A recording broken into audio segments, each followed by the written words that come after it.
ओम नमः सिद्धेभ्यः। ओम नमः सिद्धेभ्यः।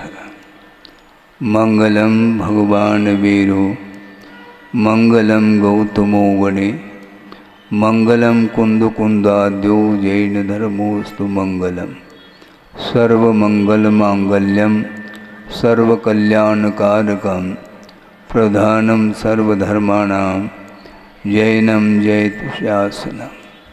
अहिंसा परमो धर्म के महावीर भगवान की प्रातः स्मरणे परम पूजाचार्य गुरुवर श्री विद्यासागर जी मुनि महाराज की जय।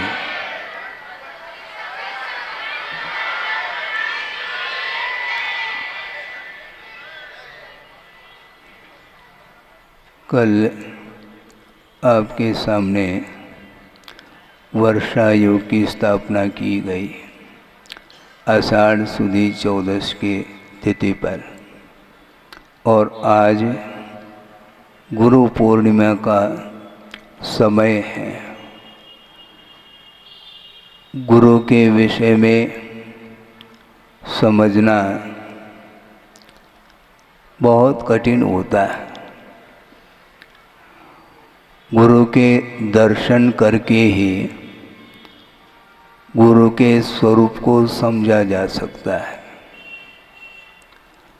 चाहे गुरु प्रत्यक्ष हो अथवा परोक्ष हो, गुरु की आराधना जिसके माध्यम से प्रत्येक जीवात्मा का कल्याण होता है, कल्याण करने की भावना जिसके अंदर जागृत हुई है, उसके लिए गुरु का स्मरण भी पर्याप्त सिद्ध होता है। क्योंकि मन के माध्यम से ही गुरु की आराधना की जा सकती है,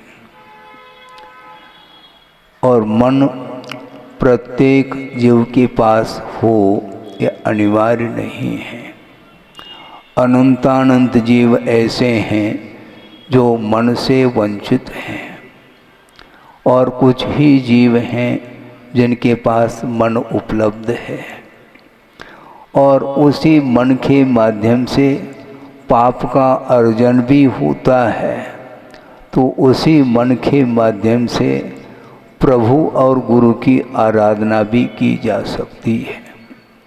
दोनों बातें मन के द्वारा हो रही हैं। इसमें अंतर इतना है, जो व्यक्ति मन उपलब्ध होने के उपरांत भी उसका दुरुपयोग करता है तो उसका पतन निश्चित है, और उस मन के माध्यम से प्रभु और गुरु की आराधना में जो उस मन का सदुपयोग करता है उसका उत्थान हुए बिना रह नहीं सकता। ये सिद्धांत है। इसलिए गुरु पूर्णिमा आज है, और इस दिन इस तिथि पर गुरु को स्वीकारा था। किसने स्वीकारा, ये विषय आपके सामने है। आगम ग्रंथों में यह कथा, यह प्रसंग पढ़ने को मिलता है। शायद आप लोगों ने पढ़ा हो तो अच्छी बात है, नहीं पढ़ा है तो पढ़ने का पुरुषार्थ करिएगा। 3 व्यक्ति हैं जो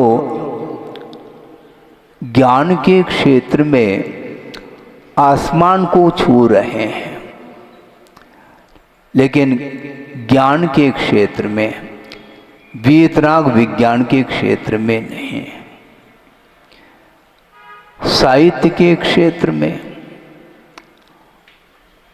दर्शन के क्षेत्र में और भाषा के क्षेत्र में, अनेक प्रकार के कलाओं के क्षेत्र में वो पारंगत हैं, और प्रत्येक व्यक्ति के पास कितने शिष्य हैं? 500 शिष्य हैं। तीनों के पास। महाराज उन तीनों का कम से कम नाम तो स्पष्ट कर दो। एक इंद्रभूति है, एक अग्निभूति है और एक वायुभूति। ऐसे तीन व्यक्ति हैं और वो पूरे देश में अपने सिद्धांत का प्रचार प्रसार करने के लिए कटिबद्ध हैं। जगह जगह जाकर के अपने सिद्धांत को रखने का वो पुरुषार्थ करते हैं। इसके उपरांत भी उस ज्ञान के माध्यम से अर्थ का तो अर्जन हो सकता है, किंतु परमार्थ का लाभ उन्हें नहीं हो सकता। और इंद्र को चिंता हो गई, क्योंकि महावीर प्रभु को केवल ज्ञान होने के उपरांत सुनते हैं 66 दिन तक दिव्य ध्वनि नहीं खिरी। क्यों नहीं खिरी? सौधर्म इंद्र को चिंता हो गई।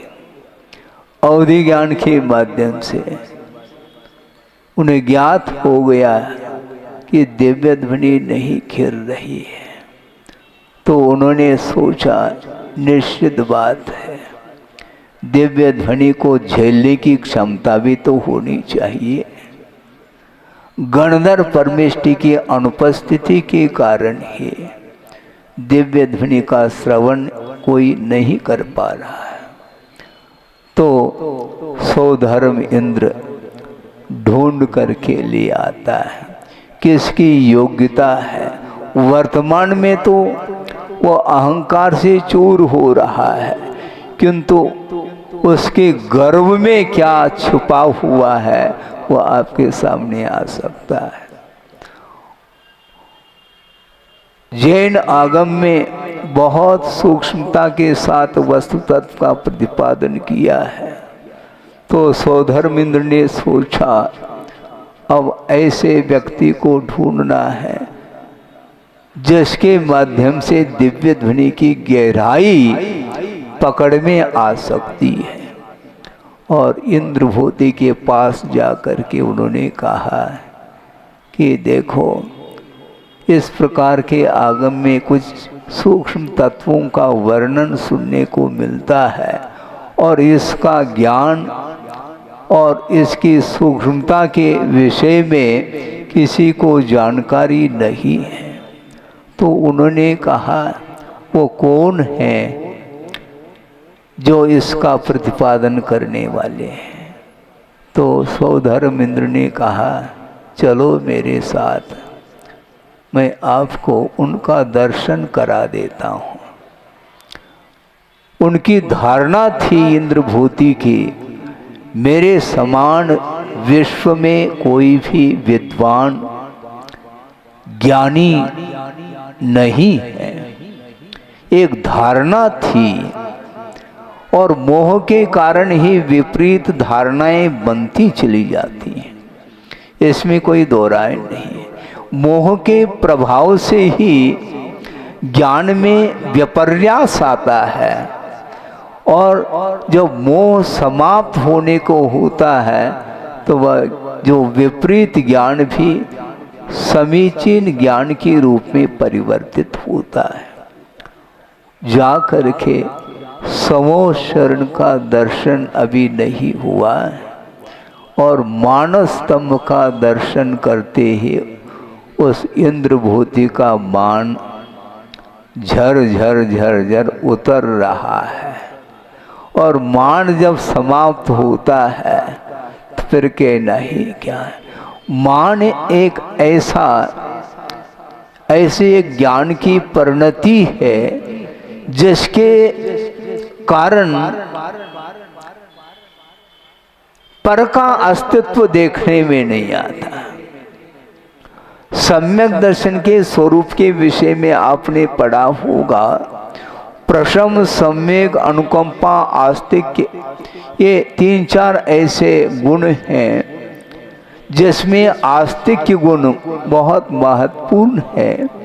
और अहंकार में जो चूर होता है वो अपने आप के अस्तित्व को ही स्वीकार करता है, दूसरे के अस्तित्व उसके दृष्टि में नहीं आता। लेकिन जो ही मानसतम का दर्शन हो जाता है तो मान समाप्त हो जाता है। और ये मान क्रोध से भी भयानक है, ये ध्यान रखो। क्रोध की अग्नि अलग है और मान की अग्नि अलग है। समझने के लिए कागज के टुकड़े हैं, तृण इत्यादि हैं, वह क्षण भर में अग्नि के द्वारा भस्म हो जाते हैं। लेकिन मैं आपके सामने विषय रखना चाहता हूँ, मेटल को गलाना है, समझ रहे हैं आप? धातु को गलाने के लिए, चाहे वो पीतल हो, चाहे लोहा हो, चाहे और कोई भी मेटल हो, जिसको गलाने के लिए हाई टेम्परेचर की आवश्यकता होती है, उसके बिना वह गलता नहीं है। उसी प्रकार क्रोध से भी भयानक अग्नि मान की होती है, इसको लेकर के रखें। और लोभ के कारण ही मान जागृत होता है, बल्कि मान में लोभ छुपा हुआ है, क्योंकि सम्मान का भी लोभ होता है। हाँ, बहुत बड़ा लोभ है वो, और उसकी पूर्ति संभव नहीं है। भूख लग आती है, समय पर भोजन कर लेते हैं तो क्षण भर में वह भूख और प्यास मिट जाती है। लेकिन मन की जो भूख है, सम्मान की जो भूख है, वह विचित्र ढंग का बिल्कुल, और वो इंद्रभूति पहुँचे हैं। और जो ही मानसतम का दर्शन हो जाता है, पता नहीं क्या जादू हो जाता है, सारा का सारा मान उतर जाता है और भीतर प्रवेश कर जाता है। तो प्रभु का दर्शन, साक्षात वीर प्रभु का दर्शन जब हो जाता है तो समो शरण से बाहर जाने का मन नहीं होता। सोचो, विचार करो, ऐसी वीतरागता का प्रभाव है, मात्र ज्ञान का प्रभाव नहीं। ज्ञान कई व्यक्तियों के पास हो सकता है, हमसे भी ज्यादा दुनिया में अपने अपने फील्ड अर्थात क्षेत्र में ज्ञान को रखने वाले हैं, विभिन्न कलाओं में पारंगत हो सकते हैं, किंतु वीतरागता के अभाव में उस ज्ञान की कोई वैल्यू नहीं है, कोई कीमत नहीं है, ध्यान रखो। और गुरुदेव ने ये जो रूप दिया है, जो आप देख रहे हैं, किसका प्रभाव है? मात्र ज्ञान का प्रभाव नहीं, किंतु वीतरागता का यह प्रभाव है। और विषम पंचम कलिकाल में जहाँ पर चारों ओर से भौतिकता देखने में आती है, चकाचौंध है, और इस वातावरण में, विपरीत वातावरण में भी छोटे छोटे बच्चे हैं जिन्होंने संसार को कुछ देखा ही नहीं, किंतु इस वातावरण में रह करके उनके मन में इस प्रकार के परिणाम उत्पन्न हो रहे हैं कि जल्दी से जल्दी इस भौतिकता से ऊपर उठना है। सोचो, विचार करो, इसको बोलते हैं वीतरागता का प्रभाव। और साक्षात प्रभु का दर्शन करते ही उनके अंदर और कोई भी इच्छा जागृत नहीं हो रही। इंद्रभूति एक ही भाव है कि भगवान, दुनिया में हमने कई व्यक्तियों को देखा किंतु इस प्रकार का रूप देखने को नहीं मिला। दिव्य शरीर है, सौधर्म इंद्र का शरीर दिव्य माना जाता है, वैकृत शरीर है, लेकिन वह भी प्रभु के सानिध्य में उनका दिव्य शरीर भी फीका पड़ जाता है।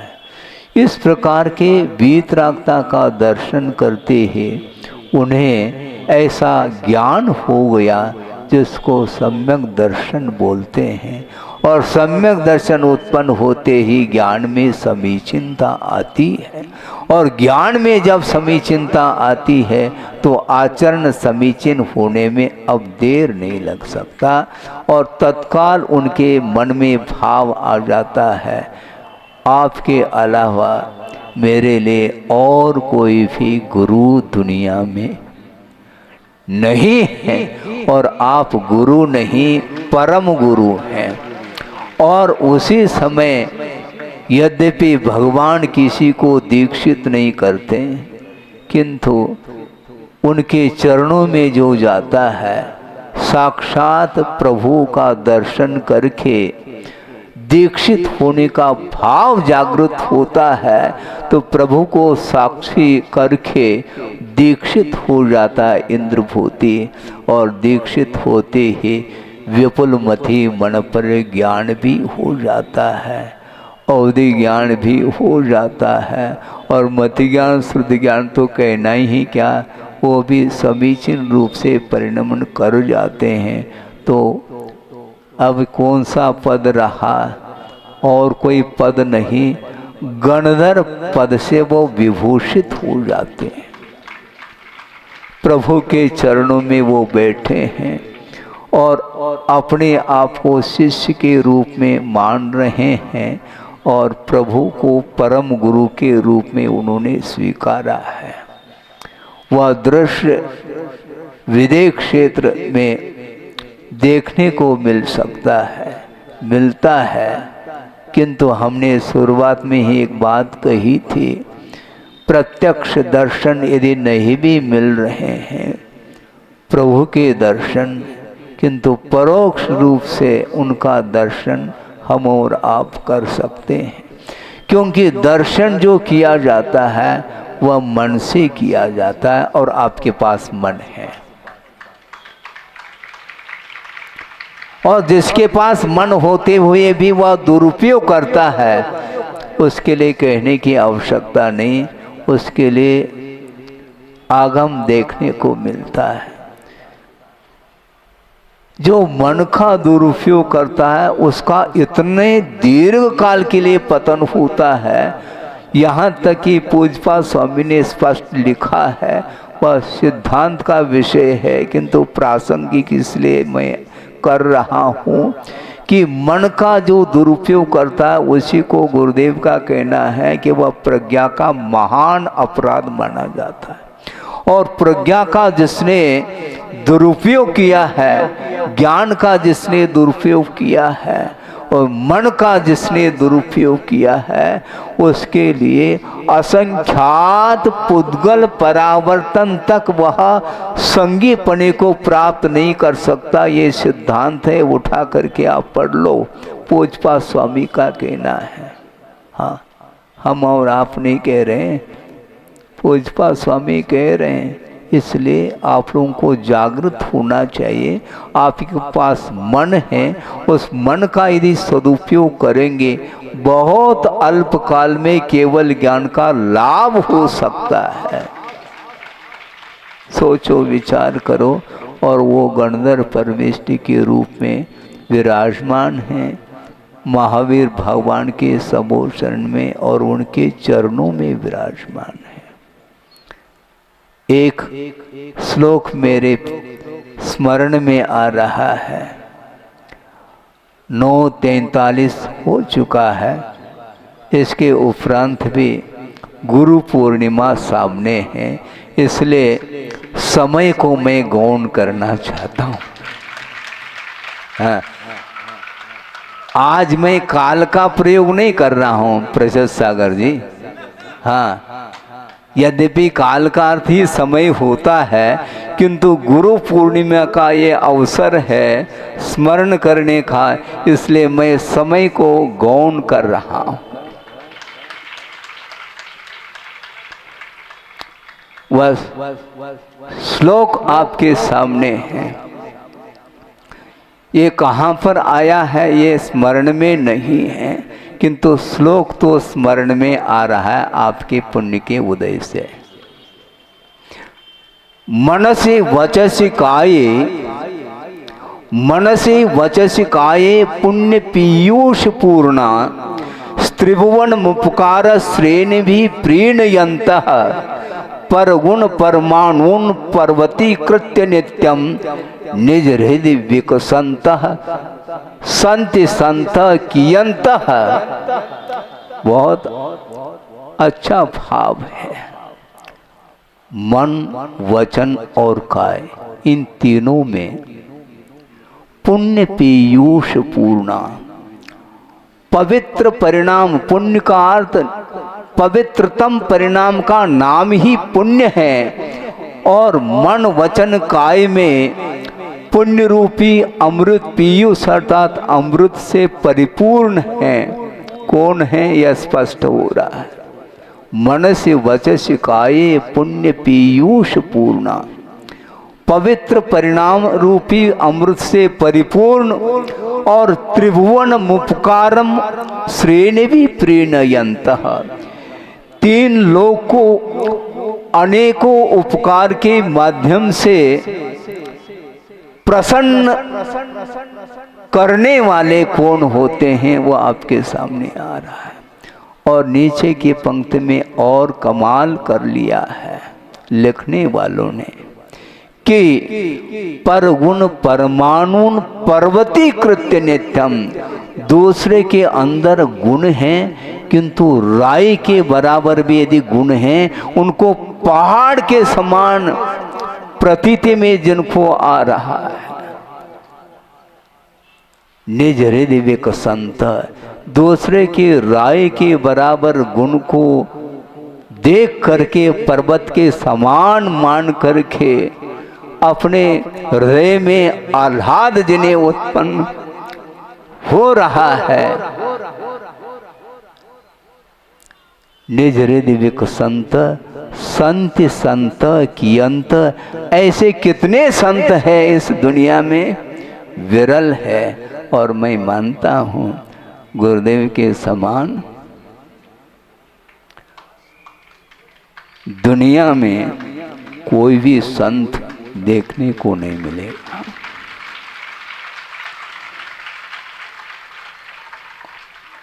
और इस महान गुरु का दर्शन करने के उपरांत भी जिसका मान गलित नहीं होता है, उससे निकृष्ट और कोई भी व्यक्ति नहीं हो सकता।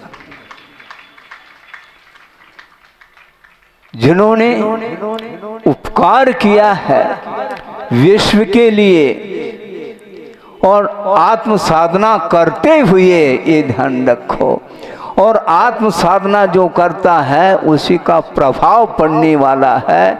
मात्र बोलने वालों का कोई भी दुनिया में प्रभाव नहीं पड़ सकता। तात्कालिक पड़ सकता है, किंतु त्रैकालिक यदि प्रभाव पड़ता है तो वीतरागता के माध्यम से ही पड़ सकता है। रागी के पास ज्ञान बहुत लंबा चौड़ा हो सकता है, आसमान को छू सकता है, किंतु उस ज्ञान का कोई मूल्य नहीं, क्योंकि वीतरागता के अभाव में इंद्रभूति अपने आप को सब कुछ मान रहे थे, लेकिन उनके चरणों में जाकर के नतमस्तक हो जाते हैं। किसका प्रभाव है? वीतरागता का प्रभाव है। सोचो, विचार करो। गुरु पूर्णिमा, गुरु का स्वरूप समझो। गुरु के हृदय में क्या छुपा हुआ रहता है, इसको पढ़ना बहुत कठिन है। समय समय पर गुरु के अंदर विभिन्न प्रकार के परिणाम आ सकते हैं। गुरु वात्सल्य प्रदान करते हैं हमेशा मुस्कान के माध्यम से। लेकिन कोई भी यदि मान लो चूक करता है उस समय मुस्कान को गौण करते हैं। क्यों? क्योंकि दोष को दूर करना है और दोष को दूर करने के लिए चोट की आवश्यकता भी पड़ती है। कुम्हार है वह घड़ा बनाता है, बहुत सुंदर बनाता है, किंतु जब तक वह घड़ा पूर्ण नहीं होता उसमें जितने भी खोट हैं उनको दूर करने के लिए चोट तो लगाता है, किंतु भीतर हाथ पसार के कहा है।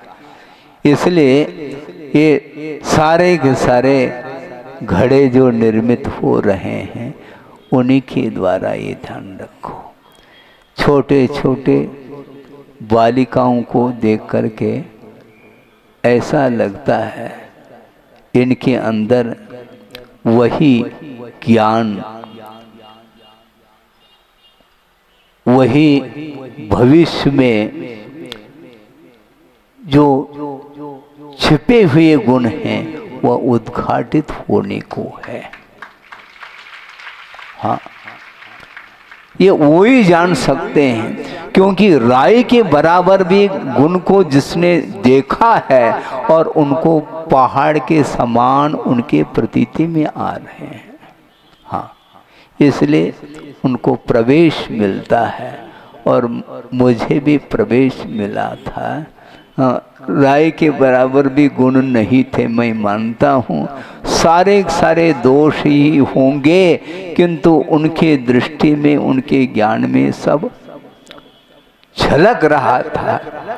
दोष तो होते हैं और दोष जितने भी गुण हैं उनको आवर्णित करने वाला जो मोह है उसके कारण ही दोष उत्पन्न होते हैं। तो कम से कम दोष तो है, दोष को हटाना है, बस गुण देखने में आएंगे। इस प्रकार ही उन्होंने कुछ सोचा होगा और मेरे लिए भी उन्होंने अपने संग में स्थान दे दिया। बहुत बड़ी कृपा हो गई उनकी और यहाँ तक मैं आया हूँ। और उनका कहना है अभी मोक्ष मार्ग बहुत लंबा चौड़ा है, भूलो नहीं। हाँ, यहाँ तक पहुँच गए हैं तो ये पूरा नहीं है, अभी मंजिल बहुत दूर है। बहुत लंबा चौड़ा मोक्ष मार्ग है और यहाँ तक उन्होंने कहा था। उनकी लघुता को तो कम से कम पढ़ो। उन्होंने ये कहा था कि वर्तमान में जो मोक्ष मार्ग पर आरूढ़ होकर के जो साधना की जा रही है वह साधना मात्र नर्सरी, ओनली नर्सरी कहा था। उनके बराबर कोई भी साधना न भूतो न भविष्यति, किंतु स्वयं के लिए भी कहना चाहते हैं कि अभी हम नर्सरी में हैं। तो हम कहाँ हैं आप आकलन कर लो, सोचो विचार करो, क्योंकि उन्हीं का कहना है ये मोक्ष मार्ग है। मोह को समाप्त करना खेल नहीं है, खेल नहीं है मोह को समाप्त करना। जो व्यक्ति दूसरे को आकर्षित करने में लगा हुआ है वह कभी भी आत्मा से आकर्षित नहीं हो सकता। और भगवान दुनिया को आकर्षित नहीं कर रहे हैं, इसलिए दुनिया उनसे आकर्षित है। उनके चरणों में 3 लोग नतमस्तक है। क्यों? क्योंकि दुनिया से उन्हें कोई लेना देना नहीं, संसार का स्वरूप है। इसलिए आचार्यों ने अपनी साधना के माध्यम से ज्ञान का ही विकास नहीं किंतु चारित्र के विकास के लिए ज्ञान का आलम्बन ले लिया और निरंतर वो आत्म साधना करते रहे। और उन्होंने यही कहा आगम को पढ़ो। हमने सोचा महाराज हम क्या पढ़ सकते हैं, आप पढ़ाइएगा। हाँ पढ़ो यदि पढ़ना चाहते हो, केवल पढ़ना नहीं, हाँ कुछ उतारना भी है अपने जीवन में। अपने जीवन में जो उतारने के लिए यदि अध्ययन करता है तो उसके अध्ययन करने की सार्थकता सिद्ध होती है, अन्यथा मात्र वह अध्ययन ही माना जाता है। सोचो। और गुरु पूर्णिमा के दिन गुरु को स्मरण करने के लिए हम और आप एकत्रित हैं, और गुरु को स्मरण जो किया जाता है वो बहुत होनहार व्यक्ति होता है जिसके हृदय में गुरु विराजमान होते। गुरु का स्मरण निरपेक्ष भाव के साथ करो, कोई अपेक्षा नहीं। यहाँ तक कि गुरुदेव का कहना है कि ना तो सुर सुख चाहता, शिव सुख की ना चाह, तव थुति सरोवर में सदा होवे मम अवगाह। कह रहे हैं, स्वयं कह रहे हैं, भगवान मुझे सुर सुख की क्या, मुझे मोक्ष सुख की भी कोई इच्छा नहीं है, क्योंकि इच्छा करने से कोई भी चीज मिलती नहीं। भगवान मैं निरंतर जीवन भर आपकी स्तुति और वंदना करता रहूं, जिसके माध्यम से निश्चित मुक्ति है, क्योंकि ये विश्वास का विषय है। इसलिए हम और आप गुरु की भक्ति में डूबना है, और उसमें डूब जाओगे तो कब मुक्ति मिलेगी आपको ख्याल तक नहीं रहेगा, और आप लोक के अग्रभाग पर विराजमान हो जाएंगे। समय ज़्यादा नहीं लेते हुए, क्योंकि मध्याह्न में भी समय है, और इतना ही कहना चाहता हूँ। कहने के लिए तो शब्द सीमित है, और गुण अनंत है, और अनंत गुणों का जो व्याख्यान है वह शब्दों के माध्यम से नहीं हो सकता, किंतु भावों के माध्यम से निश्चित रूप से हम गुरु की आराधना कर सकते हैं, और करेंगे निरंतर। जब तक मोक्ष की उपलब्धि ना हो तब तक गुरु के अलावा और प्रभु का जो स्वरूप बताने वाले गुरु हैं, इसलिए प्रभु का दर्शन वर्तमान में प्रत्यक्ष रूप से नहीं हो पा रहा है, किंतु गुरु का स्वरूप क्या है इसको बताने वाले गुरुदेव विद्यमान अभी भी है, ये ध्यान रखो। हाँ तभी इतना आनंद आ रहा है, नहीं तो आ नहीं सकता है।